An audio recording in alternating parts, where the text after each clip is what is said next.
지난주에 살펴본 것처럼 지금 바울은 그 혈통적인 이스라엘 민족이라고 해서 자동적으로 택함 받는 게 그게 아니더라. 그러면서 이제 이삭과 이스마엘 그리고 또 야곱과 에서를 예를 들어 설명하면서 이 하나님의 주권적인 선택에 대해서 강조를 합니다. 9장 7절에 보니까 또한 아브라함의 씨가 다 그의 자녀가 아니라 오직 이삭으로부터 난 자라야 내 씨라 불리리라 하셨으니, 또 13절 기록된 바 내가 야곱은 사랑하고 에서는 미워하였다 하신 것 같으니라. 아마 이런 말씀을 딱 대하면은 적극적으로 마음에 드는 반발심이 있습니다. 이삭만 택하시고 이스마엘을 택하지 않으신다면, 또 야곱만 택하시고 에서는 택하지 않으신다면 이거 불공평한 거 아닌가? 오늘 본문은 바로 이런 반발심 섞인 가상 질문에 대하여 바울이 그걸 예측하고 이제 그 가상 대답을 하는 것으로 전개가 되는 게 오늘 본문입니다. 14절이요. 그런즉 우리가 무슨 말을 하리요? 하나님께 불의가 있느냐? 그럴 수 없느니라. 이 로마서 9장에서의 바울의 전개를 보면 그냥 선포하는 거예요. 앞에서 우리가 6절에서도 그러나 하나님의 말씀이 실패하지 않는다, 하나님의 말씀은 패할 수 없다, 그렇게 선포하고 그 이유를 쭉 설명하는 방식이었다면 오늘 본문도 마찬가지입니다. 14절에서 하나님은 결코 불의하시거나 결코 불공평하지 않으시다, 이걸 크게 전제로 선포하고 그렇게 말할 수 있는 이유를 쭉 이제 설명을 하는 구조인데요. 그렇게 말할 수 있는 이유를 15절에서 이렇게 설명합니다. 모세에게 이르시되 내가 긍휼히 여길 자를 긍휼히 여기고 불쌍히 여길 자를 불쌍히 여기리라 하셨으니, 이 말씀은 그 구약의 출애굽기 33장 19절 말씀을 인용한 내용입니다. 이 출애굽기 33장의 배경이 어떤가 하면 아마 여러분 다 아실 거예요. 홍해를 건너 이스라엘 백성들이 이제 출애굽하고 난 다음에 광야길에서 시내산에서 그들이 금송아지 우상을 만들어 섬기는 그런 죄를 범합니다. 이게 참 아이러니한 게요, 지금 지도자 모세는 하나님께 십계명을 받으러 가 있는 상황인데, 여러분 아시지만 십계명 중에 제1계명이 뭡니까? 하나님 외에 다른 신들을 섬기지 말라. 이 계명이 뭡니까? 우상을 만들지 말라. 이런 내용을 담고 있는 계명을 하나님이 이스라엘을 대표하는 모세에게 주시는 상황인데, 바로 산 밑에서 이런 짓을 지금 저지르고 있는 겁니다. 바로 그 내용을 담고 있는 게 출애굽기 32장 4절인데요 아론이 그들의 손에서 금고리를 받아 부어서 조각 칼로 새겨 송아지 형상을 만드니 그들이 말하되 이스라엘아 이는 너희를 애굽 땅에서 인도하여 낸 너희의 신이로다 하는지라. 우리를 애굽에서 이렇게 해방시켜준 그 우상, 이 금송아지를 바로 그런 신으로 지금 숭배를 하는 겁니다. 그리고 6절에도 보면은 이튿날에 그들이 일찍 일어나 번제를 드리며 화목제를 드리고 백성이 앉아서 먹고 마시며 일어나서 뛰놀더라. 여기 나오는 이 뛰놀더라라는 저 표현은요, 바이블 키워드라는 해설서에 보니까 그 당시 이교회의 숭배의식에서 흔히 볼 수 있는 성적으로 난잡한 상태, 어떤 상황인지 짐작이 가시죠. 지금 하나님께서는 이미 모세를 통해서 하나님 명령에 복종하면 복을 받을 것이요 하나님 말씀에 불순종하면 징벌을 당할 것이라고 말씀하시는데, 이미 주셨는데 백성들이 그거에 대하여 정면으로 지금 하나님께 도전하고 있는 거예요. 당신만이 왜 신이냐. 그래서 이제 이 하나님께서 진노하십니다. 출애굽기 32장 10절 내가 그들에게 진노하여 그들을 진멸하고 너를 큰 나라가 되게 하리라. 이런 상황에서 유명한 모세의 중보기도가 등장을 하는 거 아닙니까? 그래서 이제 모세가 간절하게 자기 민족을 위하여 중보하는 기도를 하나님 들으시고, 그때 주신 말씀이 오늘 본문에서 바울이 인용한 출애굽기 33장 19절입니다. 여호와께서 이르시되 내가 내 모든 선한 것을 내 앞으로 지나가게 하고 여호와의 이름을 내 앞에 선포하리라. 그 다음에 나는 은혜 베풀 자에게 은혜를 베풀고 긍휼히 여길 자에게 긍휼을 베푸느니라. 이게 15절에서 바울이 그대로 따온 내용 아닙니까? 자, 그러니까 지금 그 가상 질문, 사람들이 그 하나님을 오해해가지고 하나님이 누구는 택하고 누구는 택하지 않는 그런 하나님이라면 하나님이 불공평한 거 아니냐? 이거에 대하여 바울이 지금 설명하는 거예요. 무슨 논리인지 아시겠죠? 당신들 말대로 둘 다 택함 받아 자격이 있는 사람인데 그 중에 하나만 택하고 하나는 버리셨다면 당신들 말이 맞다. 그러나 금송아지 사건을 통해서 모두가 다 하나님 앞에 징벌을 받아서 하나님이 그들을 건져주지 않으신다 해도 아무도 할 말이 없는 상황에서 하나님의 특별한 은혜가 임해서 그들 중에 일부를 구원해 주셨다면 이걸 가지고 불공평하다고 말할 수 있느냐? 그 논리예요. 제가 쉽게 설명을 드릴게요. 지난주에도 제가 우리 강아지 이야기를 예를 들었는데요.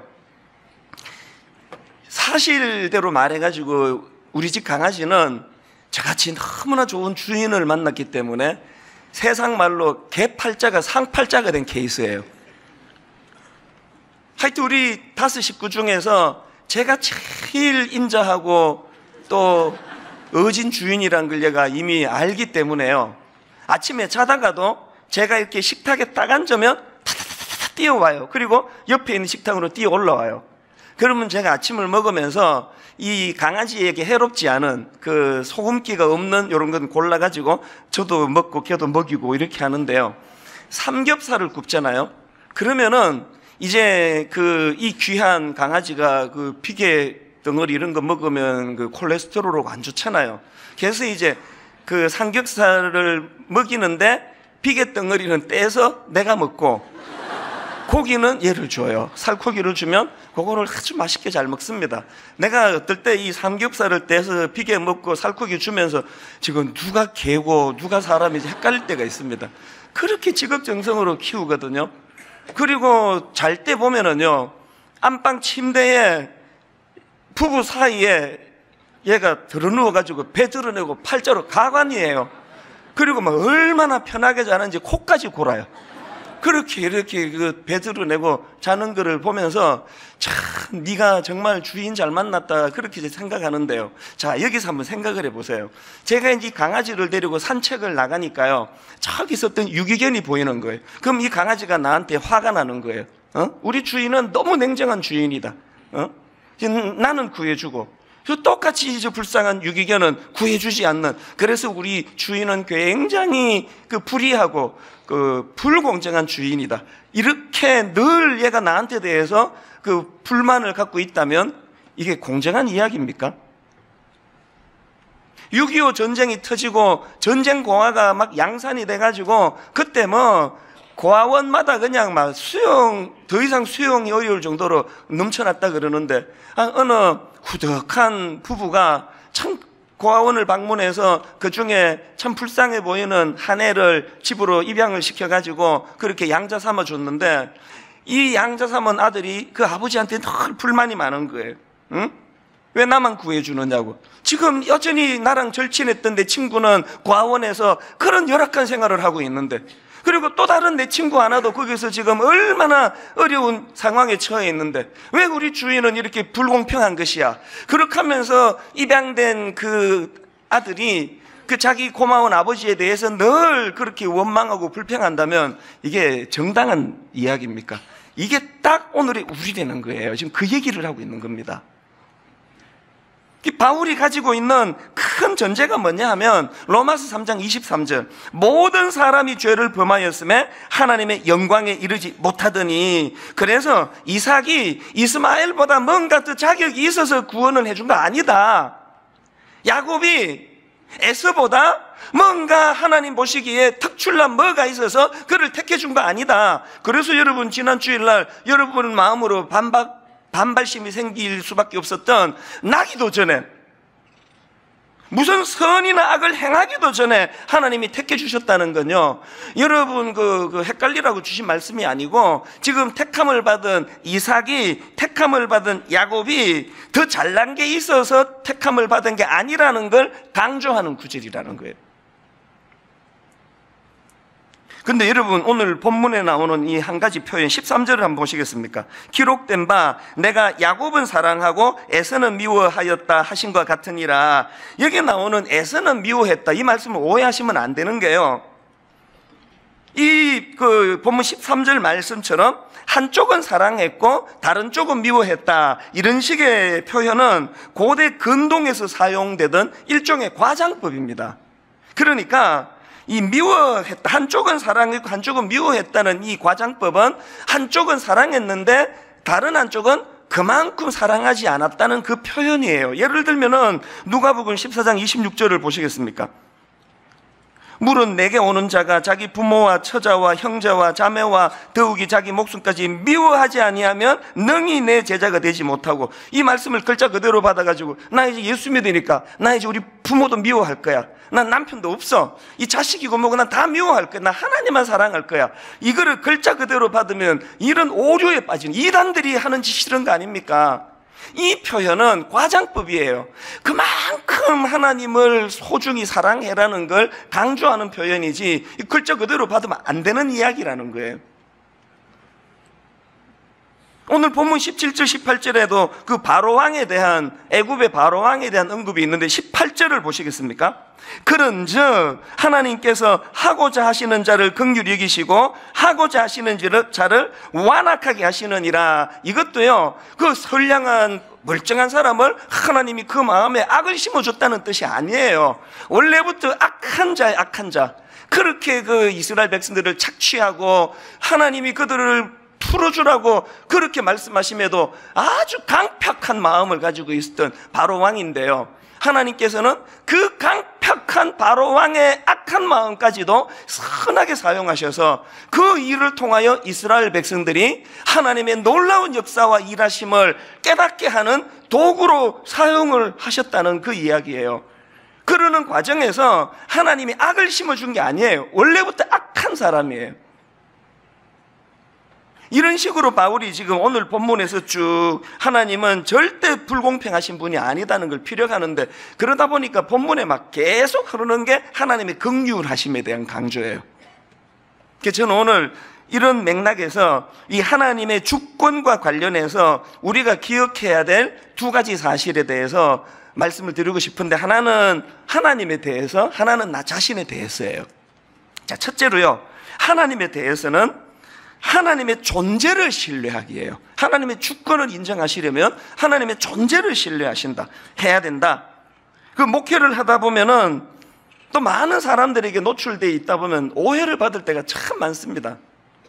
뭐 이런 거예요. 이게 오래전에 있어서 그대로 제가 잘 전할 수 있을지 모르겠는데요, 어떤 그 여성도님이 너무 제가 충격적인 놀랄 말씀을 하시는 거예요. 지금 남편이 시험에 빠져 교회를 안 나오고 계시는데 이찬수 목사님 때문에 시험에 들었다는 거예요. 그래서 깜짝 놀라서, 아니 제가 뭘 잘못했습니까? 그러니까 이분이 하시는 말씀이, 그 우리 교회는 이제 주차 문제로는 늘 뭐 어렵지 않습니까? 그날도 이제 주차 문제로 좀 마음이 상하셨던 것 같아요. 그러면서 보니까 그 담임 목사 제일 좋은 데다가 담임 목사 자리라고 이렇게 비워 있는 걸 보면서 이런 것 때문에, 이런 그 담임 목사만 특별 대우를 하는 것 때문에 우리가 불편한 거 아니냐고, 그래서 마음이 상하셨다는 거예요. 근데 내가 진짜 억울했거든요. 우리 교회는 그럴까봐 담임 목사 주차 자리 없습니다. 저도 똑같이 자리 없으면 힘들고 똑같이 하는데 이분은 도대체 뭘 보고 그렇게 생각을 했지? 그래서 제가 그분을, 그 남편을 좀 제가 뵐 수 있으면 그 잘 오해하셨다고 잘 설명을 드리겠습니다, 그런 말씀을 나누었던 그 오래전에 있었던 일이 기억이 나더라고요. 그 이런 식으로 사람이 많다가 보면은 이렇게 오해를 받을 때가 참 많습니다. 뭐 이거 말고도요, 뭐 매주일 겪는 일이에요. 제가 이런 일을 자꾸 겪다가 보니까 우리가 그 누군가를 오해하지 않으려면 그 사람의 존재를 믿어버리는 거, 그 사람의 존재를 신뢰하는 거, 이게 참 중요하겠다. 이런 맥락에서 큰 교회는 참 문제가 좀 있다, 이제 그런 생각을 제가 하면서, 그렇게 생각하면은요, 저를 잘 모르시는 그분이 저를 오해해가지고 뭐 시험에 드는 거, 저는 마음이 하나도 안 상해요. 언제 제가 속상하냐? 뻔히 가까이서 십몇 년 저를 잘 알고 늘 저를 잘 안다고 하는 그런 사람이 뭐 부교육자든 장로님이든 누구든 간에 가까이서 저를 잘 안다고 하시는 분이 얼토당토 안 한 걸 가지고 오해를 하시면 그때는 제가 상처를 받더라고요. 나를 저렇게 모르나? 내가 저렇게 몰상식한 짓을 한다고 그걸 믿나? 그런 생각을 가질 수 있다는 거예요. 제가 이걸 하나님과 우리 사이에다가 제가 이걸 접목을 해보니까요, 여기 초신자, 금방 예수 믿고 하나님이 누군지 잘 모르신 분이 하나님을 오해하시면요, 하나님도 그 이해해 주실 것 같아요. 아이고, 제가 아직 그 날 잘 모르니까 저러나 보다. 그런데 모태신앙에다가 장로에다가 심지어 신학까지 했다는 목사가 하나님에 대하여 뭐 오해하고 그러면요, 그 하나님 굉장히 서운하실 것 같아요. 이런 맥락에서 오늘 본문의 바울을 한번 보세요. 바울은요, 뭐 놀리고 뭐고 없습니다. 그냥 뭐 아까도 말씀드렸잖아요. 뭐 6절에서 그냥 선포하는 거예요. 하나님의 말씀에 실패하지 않는다. 또 오늘 본문에서 그냥 뭐 선포하는 거예요. 하나님은 절대 불의하지 않으시다. 그렇게 선포해놓고 그러고 생각하는 거예요. 바울도 인간인데 그런 누구나가 다 오해할 수 있는 말씀을 접하면서 바울은 어떻게 이렇게 선포가 가능한가? 제가 내린 결론은 딱 하나예요. 바울은요, 다메섹 도상에서 주님을 만난 이후로 수많은 일들을 겪으면서 하나님의 존재를 신뢰하게 된 거예요. 그 하나님의 존재를 신뢰하니까 사람들이 몰라서 오해하는 이런 것들에 대해서도 생각의 여지 없이 우리 하나님은 그런 분 아니다. 여러분의 신앙 단계는 어느 단계쯤 와 계세요? 여러분이 하나님의 존재를 신뢰하는 이 바울의 단계까지 가시려면요, 우리도 바울처럼 삶 속에서 하나님과의 신뢰를 많이 쌓는 일들을 경험하셔야 됩니다. 예를 들면 이런 거예요. 사도행전 16장에 보면은 바울이 자기 동역자 실라와 더불어 가지고 이제 빌립보에 가서 복음을 전하는데요, 사실 원래 그들이 그쪽으로 가려고 했던 게 아니에요. 원래는 이 비두니아라는 지역으로 가려고 했는데 성령님이 못 가게 막으신 거예요. 그래서 그들이 계획을 바꾸어 가지고 이제 마게도냐로 향했는데 그 첫 관문이 빌립보예요. 그런데 자기들은 이쪽으로 가고 싶었는데 하나님이 막아서 일로 갔던 첫 관문에서 문제를 만나는 거예요. 엄청 두들겨 맞고 고난을 받고 그 감옥에 갇히는 가슴 아픈 일을 당합니다. 자, 사도행전 16장 22절부터 24절이 그 내용인데요, 세 번역으로 보십시오. 무리가 그들을 공격하는데 합세하였다. 그러자 치안관들은 바울과 실라의 옷을 찢어 벗기고 그들을 매로 치라고 명령하였다. 그래서 이 명령을 받은 부하들이 그들에게 매질을 많이 한 후에 감옥에 가두고 간수에게 그들을 단단히 지키라고 명령하였다.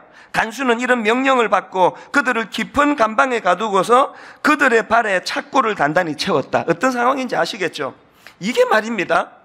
하나님이 너 빌립보 지역으로는 가지 마라 그랬는데 불순종하고 우겨서 이런 일을 만나면 그게 승복이 되잖아요.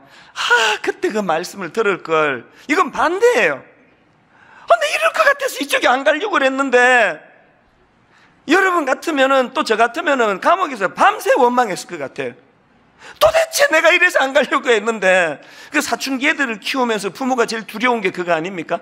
뭐를 막 부모가 그냥 강요해가지고 했는데 그게 잘 안 되면 이것들이 죽을 때까지 원망하거든요. 엄마 때문에 이렇게 됐다고 막 그러면서 원망을 하는 그런 상황이 지금 주어졌는데, 놀랍게도 그날 밤에 바울과 실라가 감옥에서 보인 태도가 어떤지 아십니까? 사도행전 16장 25절을 보십시오. 한밤중에 바울과 실라가 기도하고 하나님을 찬송하며, 이게 어떻게 된 일이에요?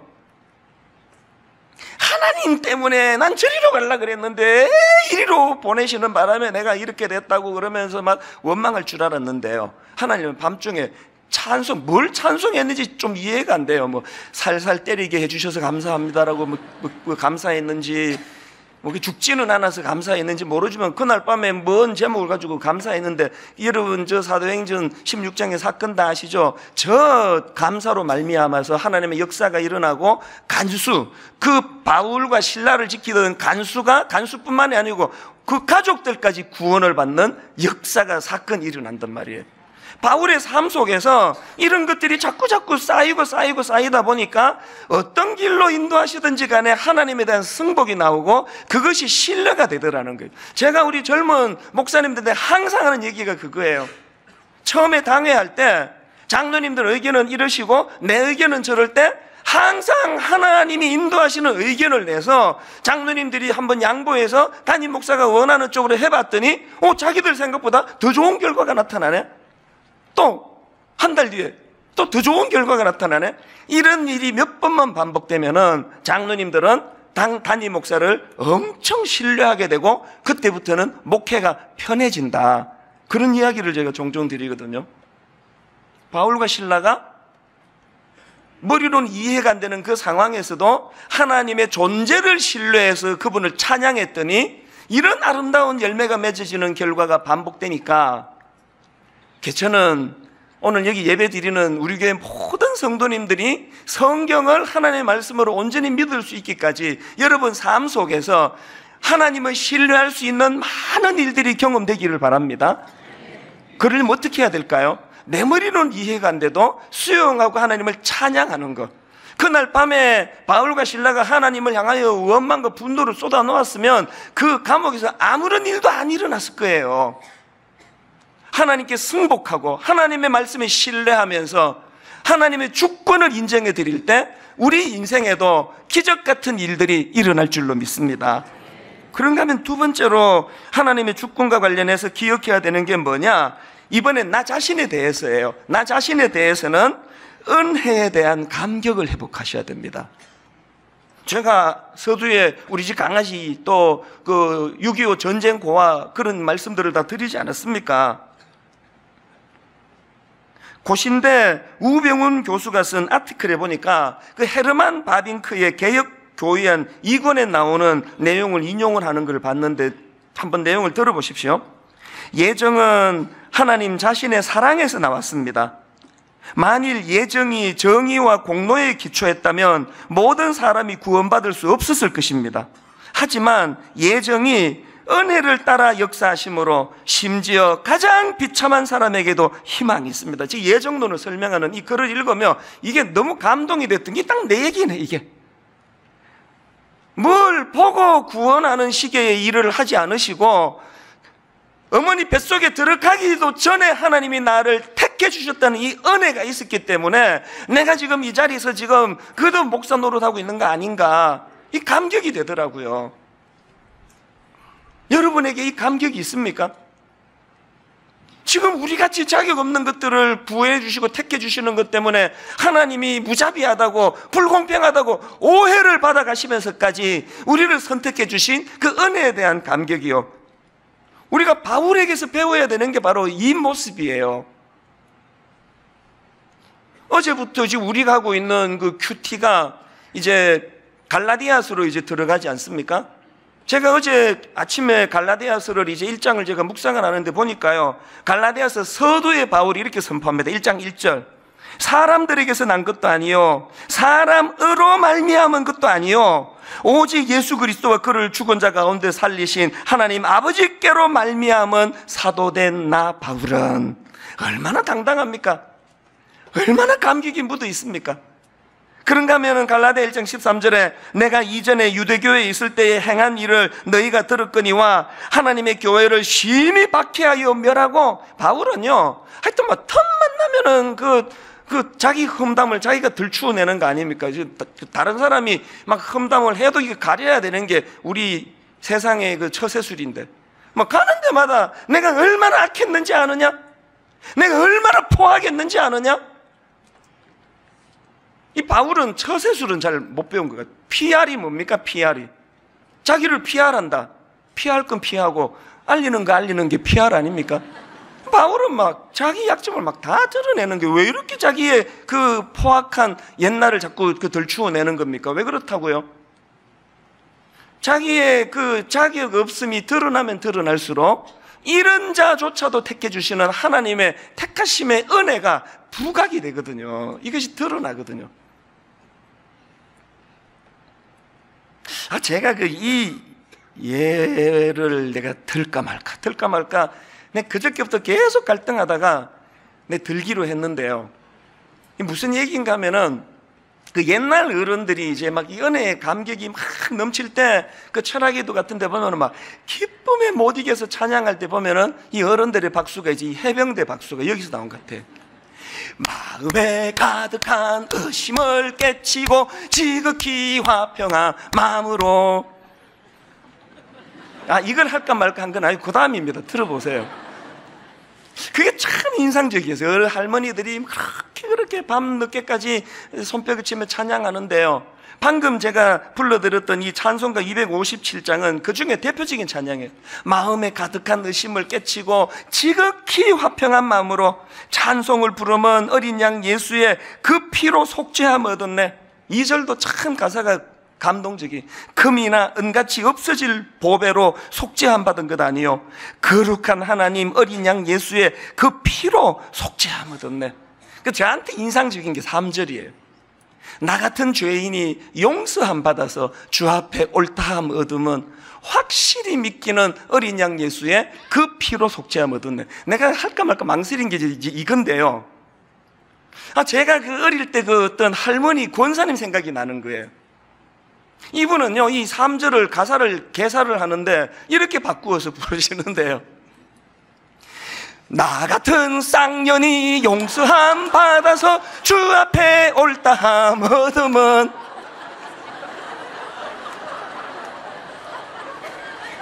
왜 할까 말까 망설이는지 아시겠죠? 내가 이제 오후까지 망설였어요. 이걸 내가 해야 되나, 이게 이 정도만 해도 충분히 망가지는데. 그래서 제가 쌍년 이거를요 사전으로 검색을 해봤습니다. 이게 과연 입에 담기 어려운, 너무 저속하면 쓰면 안 되니까 제가 그 사전을 찾아보니까 쌍년을 이렇게 설명하더라고. 본대 없이 막된 여자를 속되게 이르는 말. 그게 생각보다 그렇게 막된 표현은 아닌 것 같아요. 본대 없이 막된 여자를 속되게 이르는 걸 딴 사람한테 쓰면 이건 엄청난 치욕스러운 욕인데요, 자기가 지금 자기를 그렇게 묘사하잖아요. 그래서 이 설교를 준비하다가 그 할머니들 생각이 나는 거예요. 뭐 부흥회 때 강사님이 그렇게 뭐 가르쳐 주셨는지 어쨌는지 모르지만 자기를 그렇게까지 비하하면서 나 같은 뭐 그 시기가 용서 안 받아서 주 앞에 올라 2번 인용은 안 하고 싶습니다. 그게 막 아주 이 저질이야, 어떻게 이런 쌍욕을 써, 이런 느낌이 들지 않고요, 그 은혜에 대한 감격, 이만큼 자격 없는 나 같은 걸 어떤 은혜로 날 구원해 주셨는가, 그 어른들의 그 말로 다 할 수 없는 감격이 그 보릿고개 있고 경제적으로 죽을 것 같이 어렵고 한 치 앞을 할 수 없는 그 삶 속에도 이 은혜에 대한 감격이 우리 어른들을 살게 만드는 원동력이 아니었을까, 마음이 뭉클해지는 거예요. 그러면서 어제 오후에 여러분 그 송명희 시인 아시잖아요. 제가 종종 인용해 드리는 중증 뇌성마비. 이 뇌성마비가 고통스러운 게요, 생각하는 기능은 그대로 살아있거든요. 몸을 사람이 안 움직이고 집에만 누워 있으면요 자꾸 그 공상하게 되잖아요. 상상. 얼마나 힘드시겠어요. 그 누워 있으면서 몸을 못 가눌 때마다 왜 모든 사람들 사지 멀쩡하게 그렇게 만들어 놓고 나는 왜 이렇게 만들었냐고 원망이 나올 거 아닙니까? 하나님은 이렇게 왜 나를 비참하게 만들었냐고, 이런 하나님이 공평하냐고, 불공평한 거 아니냐고. 여러분, 그 뇌성마비 송명희 시인 같은 분이 하나님은 불공평하다고 원망하면 그건 이해가 돼요. 그 얼마든지 일리 있는 이야기 아닙니까? 그런데 여러분, 이 송명희 자매가 그렇게 괴로워하고 고뇌하면서 그가 결국은 발견하고 깨닫고 고백하게 되는 찬양, 그 시, 너무너무 가슴을 뜨겁게 하는 그 시가 바로 이 고뇌에서 나온 시 아닙니까? 나 가진 재물 없으나, 나 남이 가진 지식 없으나, 나 남에게 있는 건강 있지 않으나, 나 남이 없는 것 있으니, 나 남이 못 본 것을 보았고, 나 남이 듣지 못한 음성 들었고, 나 남이 받지 못한 사랑받았고, 나 남이 모르는 것 깨달았네. 그래서 이 자매가 눈물로 수용하며 고백하는 그 후렴의 저 가사가 이거 아닙니까? 공평하신 하나님이 나 남이 가진 건 나 없지만, 공평하신 하나님이 나 남이 없는 것 같게 하셨네. 여러분, 이 자매가 이 고백을 하기까지 얼마나 내적인 그 갈등과 다툼이 있었겠냐고요. 그러면서 결국 하나님을 신뢰할 수밖에 없는 많은 일들을 경험하면서, 거기에 비해서 오늘 우리는요, 여러분을 보고 저를 보면 하나님은 절대 공평하지 않으세요. 저는 그렇게 생각합니다. 하나님은 저에게 너무 과분하게 대해 주시기 때문에 제가 하나님 공평하다 그러면 저 양심불량이에요. 여러분도 마찬가지 아닙니까? 그럼에도 불구하고 99가지 주신 거, 그거는 눈길도 하나 안 주고 내 갖고 싶은 거 하나 아직까지 못 갖는 그것만 보면서 하나님은 불공평하시다고. 여러분, 이 송명희 시인 같은 분, 우리가 99가지를 가지고 있어. 이분 한 개 갖고 있는 형국이에요. 그 하나를 붙들고서 하나님은 공평하시다고 노래할 수 있다면 이게 어떻게 가능한 일인가? 우리 삶 속에서 어떻게 하면 이 구원의 감격이 내 현실의 어려움을 이길 수 있는 능력이 될 수 있게 할까? 결론을 맺으면서 욥 이야기를 하고 오늘 말씀을 마무리하려고 합니다. 욥 다 아시잖아요. 소문난 부자였습니다. 하나님 많은 자녀들을 주셔서 그야말로 유복한 가정생활을 영위했는데 어느 날 욥에게 재앙 같은 절망이 그에게 들이부어지는데요, 그 많던 재산과 자녀들 모두 잃습니다. 그래서 여러분, 그 욥기를 보면요, 욥기는 욥기 3장부터 37장에 이르기까지 욥의 항변은 하나예요. 이 고통의 이유라도 좀 알면 좋겠다는 거예요. 그 이해할 수 있는 거 아닙니까? 도대체 내가 왜 이런 고통을 당해야 되는지 이유라도 좀 알았으면 좋겠다. 그렇게 37장까지 하나님께 항변을 하는데 드디어 38장에서 하나님이 나타나십니다. 욥이 뭘 기대합니까? 내 질문에 답을 주러 오셨나 보다. 그런데 하나님이 참 이상하게 접근하시는 거예요. 욥은 지금 자기가 던진 질문에 하나님이 답을 주기를 기대하는데 엉뚱하게 도로 하나님이 대물어 질문을 던지시는 거예요. 그것도요, 막 속사포처럼 욥에게 질문하시는데 놀랍게 38장 4절부터 40장 초반까지 하나님의 질문이 들이퍼부어져요. 뭐 이런 거예요. 하나님이 욥에게 던지신 첫 마디가 이랬습니다. 욥기 38장 2절 3절을 보십시오. 무지한 말로 생각을 어둡게 하는 자가 누구냐? 너는 대장부처럼 허리를 묶고 내가 내게 묻는 것을 대답할지니라. 지금 욥이 하나님이 대답해달라고 그랬는데 네 대답해봐라. 그리고는요, 하나님의 이 속사포 같은 질문들, 막 욥이 정신을 차릴 수 없는 질문들을 보십시오. 첫 질문이 이겁니다. 욥기 38장 4절. 내가 땅에 기초를 놓을 때에 너 어디 있었느냐? 네가 깨달아 알았거든 말할지니라. 8절. 바다가 그 모태에서 터져 나올 때에 문으로 그것을 가둔 자가 누구냐? 26절부터 29절. 누가 사람 없는 땅에 사람 없는 광야에 비를 내리며 황무하고 황폐한 토지를 흡족하게 하여 연한 풀이 돋아나게 하였느냐? 비에게 아비가 있느냐? 이슬방울은 누가 낳았느냐? 얼음은 누구의 태에서 났느냐? 공중의 서리는 누가 낳았느냐? 막 하나님이 이런 식으로 질문을 막 들이퍼붓고 계시는 거예요. 집에 가셔가지고요, 이 쏟아지는 하나님의 질문 한번 분석해 보세요. 주제는 딱 하나예요. 나는 너와 같은 인생이 아니다. 그 말씀을 주시는 거예요. 이렇게 감당할 수 없는 질문을 들이퍼부으시는데 그것을 겪은 욥이 또 우리 생각과 완전히 다른 이야기를 합니다. 욥이 이렇게 말합니다. 욥기 42장 5절 6절.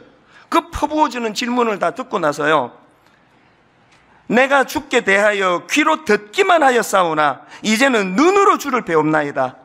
그러므로 내가 스스로 거두어드리고 티끌과 제 가운데에서 회개하나이다. 무슨 말인지 아시겠죠? 승복하겠다는 거예요.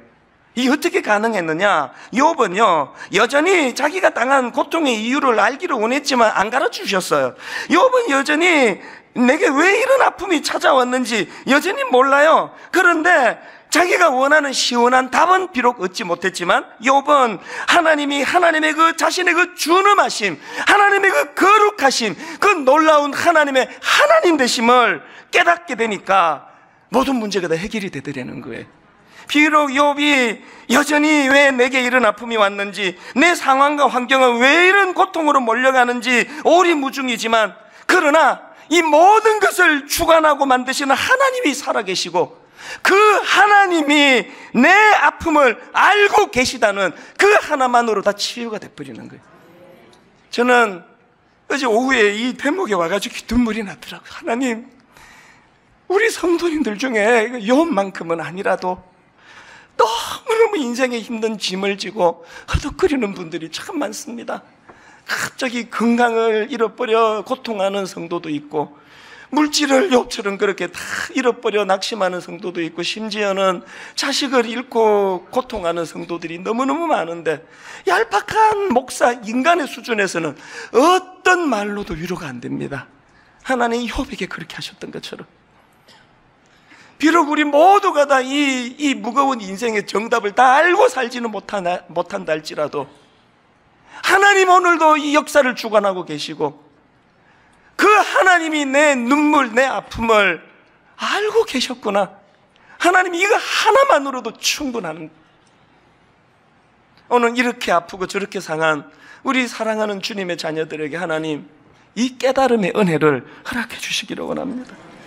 먼지 같은 이 우주 앞에 먼지 같은 우리 이 존재가 우주를 창조하신 하나님을 다 알아서 믿을 수는 없지만, 다 납득이 되고 다 이해가 되고 그렇게 살아갈 수는 없지만, 창조주 되신 하나님이 여러분 삶 속에서 창조주 하나님에 대한 신뢰가 쌓여가 하나님의 주권을 인정해드리고 자격 없는 날 구원해 주신 그 은혜에 감사와 감격이 넘치는 그런 주님의 자녀들 되시기를 주님 이름으로 축복합니다.